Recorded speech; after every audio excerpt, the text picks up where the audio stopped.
අයුබෝවන් වනකම් අස්සලාමු අලයිකුම්.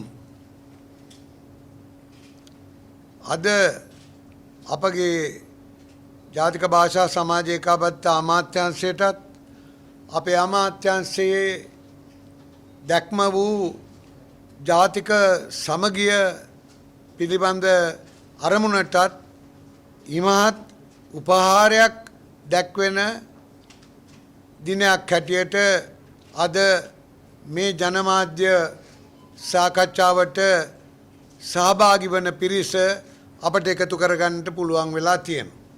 දැන් ඔබ අහුම්කන් දුන්නා කවුරුද මේ පැමිණ සිටින්නේ කියලා.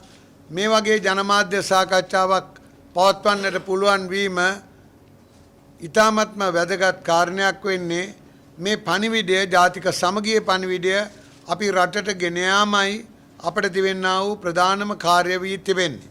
ඒ නිමිති කරගෙන තමයි අප්‍රේල් 7 වෙනිදා අපි ජාතික සමගියේ මහා සමුළුවක් පවත්වන්නට තීරණය කර තිබෙන්නේ. අපේ අමාත්‍යාංශය මූලික වී තවත් සමාජ සංවිධාන එකතු කරගෙන මේ සමුළුව පවත්වන්නයි නියමිතව තිබෙන්නේ.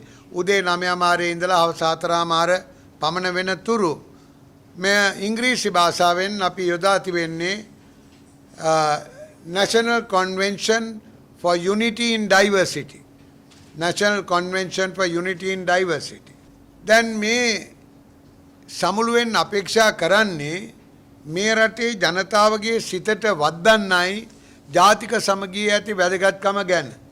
අද මේ ජනමාධ්‍ය සාකච්ඡාවට සහභාගී වෙන මේ ඉතා වැදගත් මේ රටේ නායකත්වයක් හිමි ඒ විවිධ ක්ෂේත්‍රවල ප්‍රධාන චරිත බවට පත් වූ පිරිසක් අද මෙතන ඉඳගෙන මේ ජාතික සමගිය මහා සමුළුව ගැන පණිවිඩය කියනවා වගේ ජාතික සමගිය පිළිබඳ මහා සමුළුවෙන් මේ රටේ සෑම ස්තරයක්ම නියෝජනය වෙන මේ රට පිළිගත් ප්‍රවීණයන් එකතු 1200ක පමණ සංඛ්‍යාවක් එදාට එළි දක්වන ජාතික සමගියේ මහා ප්‍රඥප්තිය අපේ ඉලක්කය වී තිබෙනවා. දැන් මේ ප්‍රඥප්තිය අපි කෙටුම්පත් කරගෙන යනවා සහභාගී වන්නන් අතර. ඒ වගේම අද මේ ජනමාධ්‍ය සාකච්ඡාවට සහභාගී වෙන ප්‍රමුඛයන් අතර අපි සාකච්ඡාවට භාජනය කරලා ක්‍රමානුකූලව අපි ගොඩනගා ගන්නවා කාගෙත් සම්මතියට ඇතුළත් වෙන ආකාරයට. ඉන්පසුව තමයි එය අප්‍රේල් 7 වෙනිදා ජාතික මහා සමුළුවේදී අපගේ ප්‍රඥප්තිය හැටියට එළිදැක්වීම කරන්නේ. අපි බලාපොරොත්තු වෙන්නේ මේ ක්‍රියාවලිය දිගටම අද ඉඳන් අප්‍රේල් 7 වෙනිදා වෙන තුරුත් අප්‍රේල් 7 වෙනිදායින් එළිදැක්වෙන ප්‍රඥප්තියත් එතනින් පසුව එම ප්‍රඥප්තිය ජනතාව අතරට නැවතගෙන යාමේ ක්‍රියාදාමයත් කියන මේ අවධි තුනම එක්තරා විදියකට ජනමාධ්‍යවල අතිවිශාල සහයෝගයෙන් පමණයි අපිට ජය ගන්න පුළුවන්. ඉතින් ඒ නිසා අපි ඉල්ලා හිටින්නේ ජනමාධ්‍ය වලින් අපට මේ ජාතික සමගියේ මා සමුළුවට වගේම එය කරා ගොඩනගෙන ක්‍රියාදාමයටත් ඒ සමුළුවෙන් පසුව එම ප්‍රඥප්තිය ජනතාව අතරට ගෙන යන්නා වූ ක්‍රියාදාමයටත් අපට ඔබගේ පූර්ණ සහයෝගය ලබා දෙන්නේ කියන එක තමයි අපේ පළවෙනි ඉල්ලීම.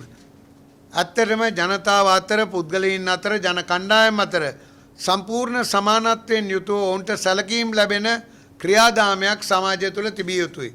රාජ්‍ය ක්‍රියාදාමය සමාජ ක්‍රියාදාමය මේ දෙකේම සමානත්වයෙන් යුතුව පුද්ගලයාගෙන් පුද්ගලයාට ජන කණ්ඩායමෙන් කණ්ඩායමට සැලකීම් ලැබෙන්නා වූ නීතියක් තිබිය යුතුයි භාවිතයක් තිබිය යුතුයි.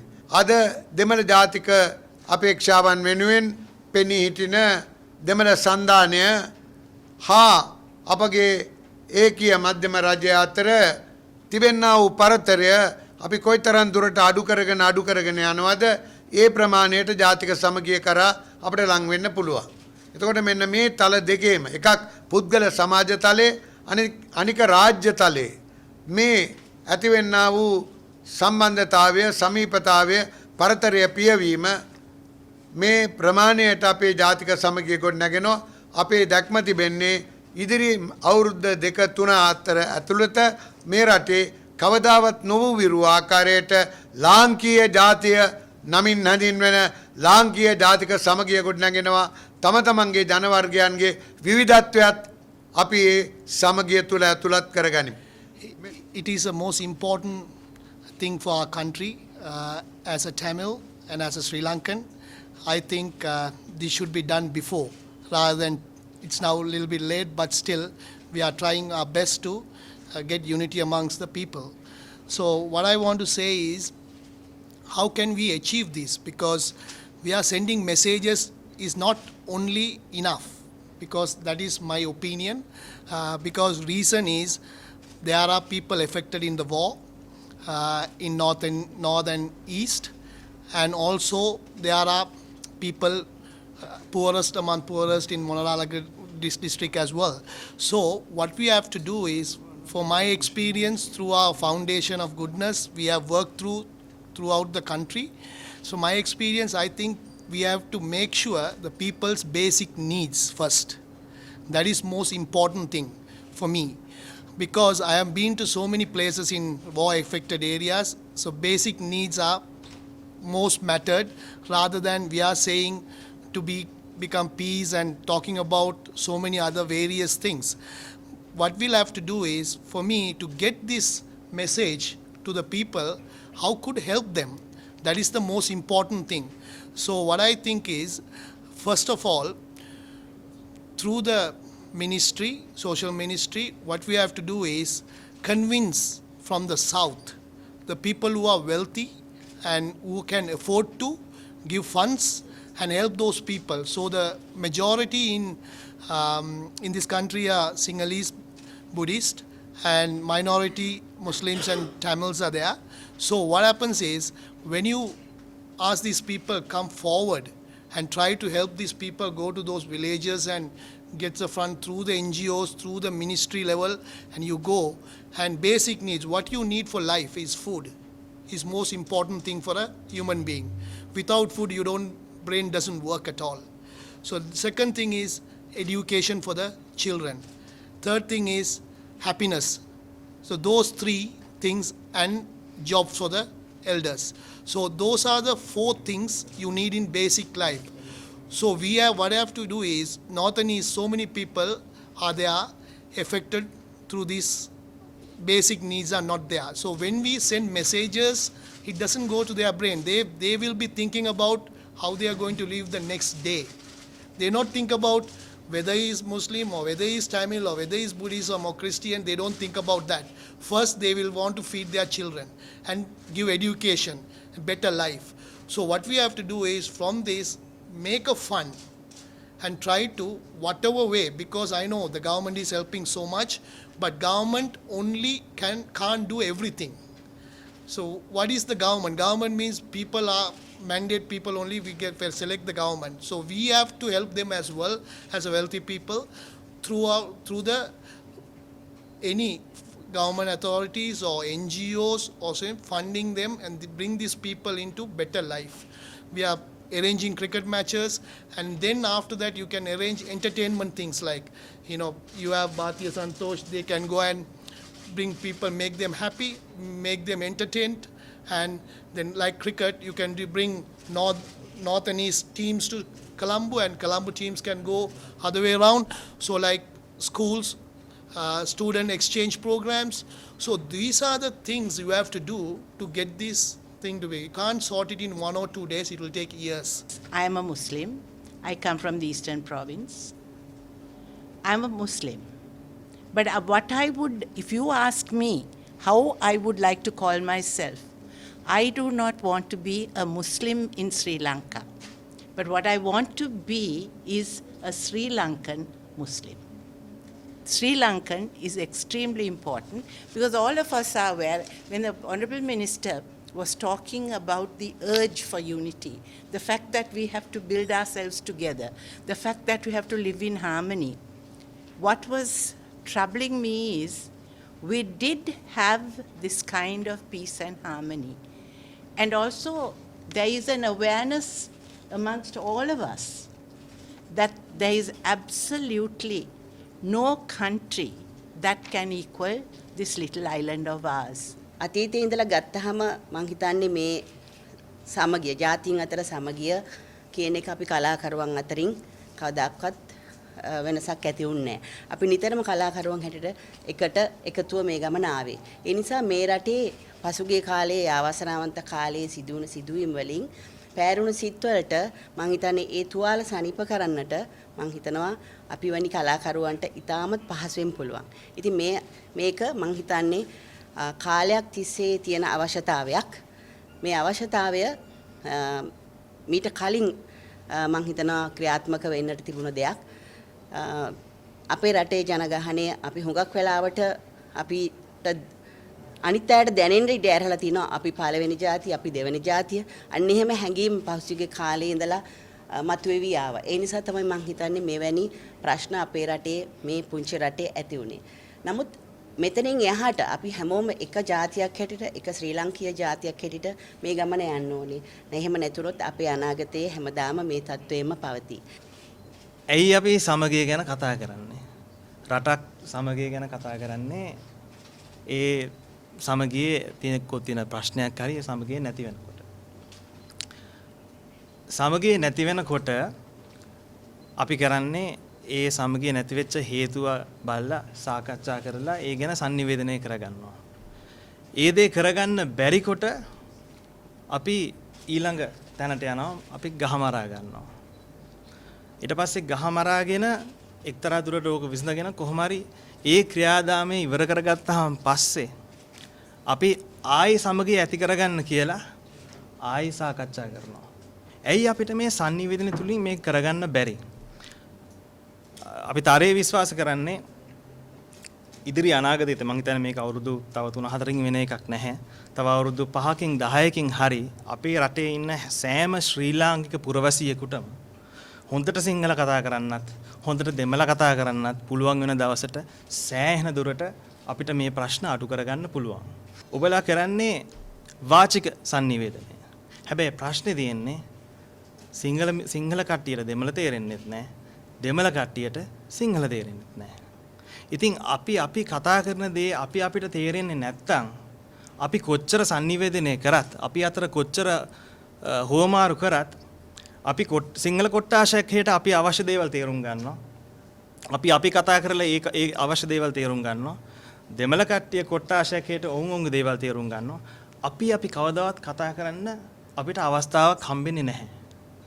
එතකොට අපේ සිංහල අපේ දකුණේ අපේ සංස්කෘතියට තියෙන ආදරය බෞද්ධ ආගම අපේ මුළු ලෝකෙම සිංහල කියලා තියෙන්නේ අපේ ලංකාවේ විතරයි. ඉතින් ඒ දෙයට තියෙන කැක්කුම අපේ උතුරේ මිනිස්සුන්ට දැනෙන්නේ නැත්තම් ඔවුන්ට මේක sannivedanaya කරන්න අපිට මේක කතා කරලා උන්ට තේරුම් කරන්න බැරි නම් මෙතන ප්‍රශ්නයක් වෙනවා. එතකොට යාපනයේ ඉන්න අපේ ශ්‍රී ලාංකික දෙමළ කට්ටිය. ඒ කියන්නේ ඔවුන් ඇත්තෙන්ම දකුණු ඉන්දිය දෙමළ හරි සිංගප්පූරුවේ ඉන්න දෙමළ කට්ටියට වැඩිය වෙනස්. ඇයි අපි ඔවුන්ව ශ්‍රී ලාංකික දෙමළ ඔවුන්ගේ සංගීතය ඔවුන්ගේ අවශ්‍යතා ඔවුන්ගේ තියෙන මේ හැකියාවන් අපි අඳුරගෙන ඔවුන්ට ඒ අවස්ථාව ලබා දෙන්නේ නැත්තේ? වාචික නොවන දේවල් අපිට කරන්න පුළුවන් නම් චිත්‍ර තරංග ක්‍රිකට් ගුඩ් සෑහෙන දේවල් තියෙනවා අපිට ඉදිරි අනාගතයේදී සංගීතය ඒ කියන්නේ භාෂාව පාවිච්චි නොකර අපිට අපේ තියෙන අදහස් ඉස්සෙල්ලා අපි හෝමාරු කරගන්න ඕනේ. මොකද මේ අදහස් අපි දැම්ම හෝමාරු කරගත්තේ නැත්නම් තව අවුරුදු 3කින් ආයි ප්‍රශ්න ඇති වෙනවා.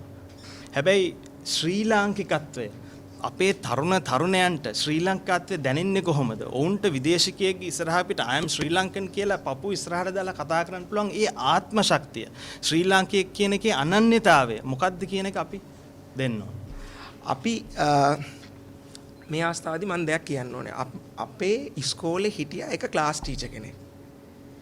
දැන් මාධ්‍ය සහ ජාත්‍යන්තර කියන්නේ ජාත්‍යන්තරයේ වෙන දේවල් එක්ක බලනකොට ඒ ක්ලාස් ටීචර්යි ඕගොල්ලෝ අතරේ මම පොඩි සමානත්වතාවයක් දකිනවා. මම මේ කියන දෙයට මාත් එක්ක කේන්ති ගන්නත් එපා තරහා ගන්නත් එපා යාළුවෙක් වශයෙන් කියන දෙයක්.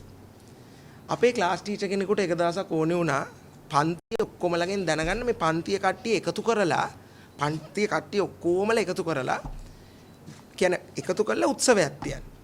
ඉතින් මොකද්ද හොඳම දේ ක්‍රීඩා මොකක් හරි දෙයක්.